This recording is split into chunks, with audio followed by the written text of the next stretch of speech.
Hello again, I am Blunty. You're watching me play some Zelda on the Nintendo Switch. If you'd like to hear my extensive and considered thoughts on the Nintendo Switch hardware, you can check out my first thoughts review video. Today, though, I want to dwell on a thought I had while editing that video, and I imagine it may well be a controversial but rather thought-provoking concept. So stay your fanboy hands from your keyboards and give this some thought before you react to it. What if the Nintendo Switch becomes the, and I mean the, console of choice for core gamers? Ridiculous, I hear you say. Absurd, you scream into the void. But is it ridiculous and absurd? Let's talk it through. For a start, the core gamer adores two things above all others, that being a huge amount of choice in the game library, something the Switch does not have, at least not yet, of course. It's not even on shelves yet, as I scrape this from the top of my brain. Secondly, of course, core gamers prize a superior technological gameplay experience.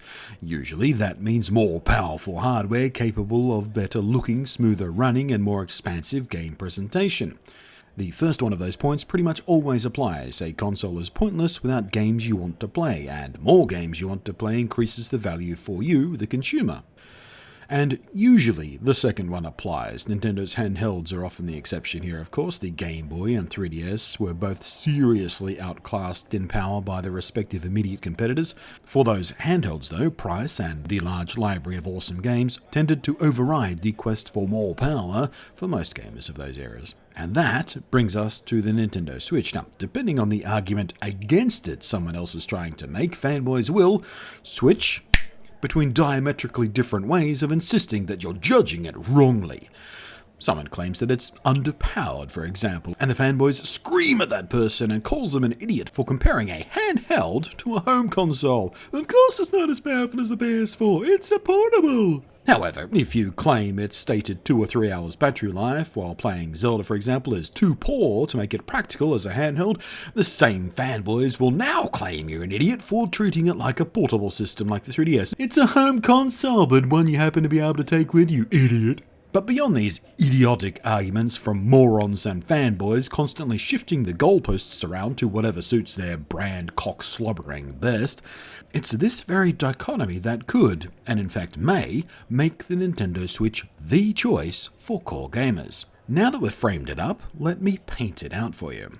I think it's a fair assumption that the core gamer is likely to own several consoles. Why wouldn't they? They love games, gaming is a significant part of their life and lifestyles, they want choice, they want the best gaming experience, and so, in addition to more than one console, they're also more likely to have a gaming PC as a complement to their consoles.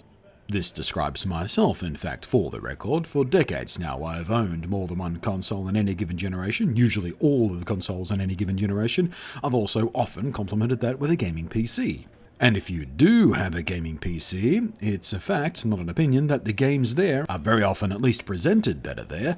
They'll look better thanks to the more frequently updated hardware. You'll have far more flexibility in how you play and what controller types and styles and layouts you play with, and you can even extend the playable life and interest of many of your favorite games by utilizing community-made mods. And sure, some developers are rather notorious for buggy and lazy PC ports, and sure, gaming on a PC requires a much more knowledgeable user to make sure things keep running as well as possible.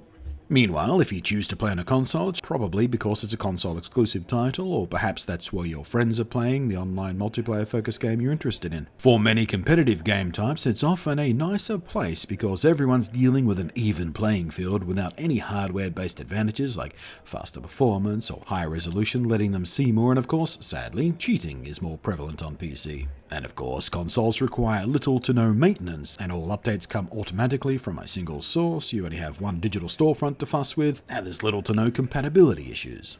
We all know the standard arguments for and against console gaming versus PC gaming, so with a core gamer, what you wind up with is a gamer who will be prioritizing PC gaming for certain types of games, both premium and the huge wealth of indie and early access titles and the like, and they use their console for other mainstream games depending on any number of factors, both personal and practical choices. So, given all of that, now ask yourself, as the owner of a Switch and a PS4, if there is a game you've decided you prefer to own on a console, why would you choose the PS4 version instead of the Switch version?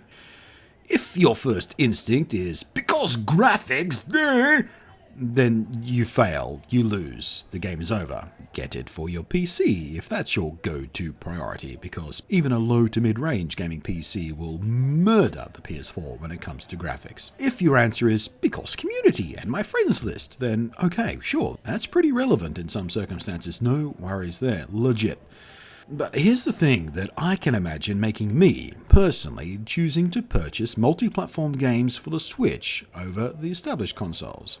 You know, at least assuming the Switch actually gets broad third-party developer and publisher support.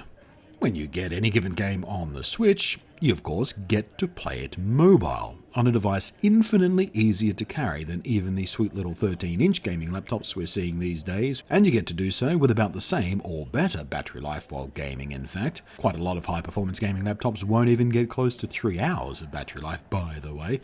And of course you get to do it without the investment in a gaming laptop, which are pricey. So, speaking personally, as the owner of a very powerful custom-built gaming desktop PC rig, if I'm already prepared and happy to be compromising certain technological advantage by choosing a console version over the PC version in the first place, I can think of a few other reasons not to choose the Switch version.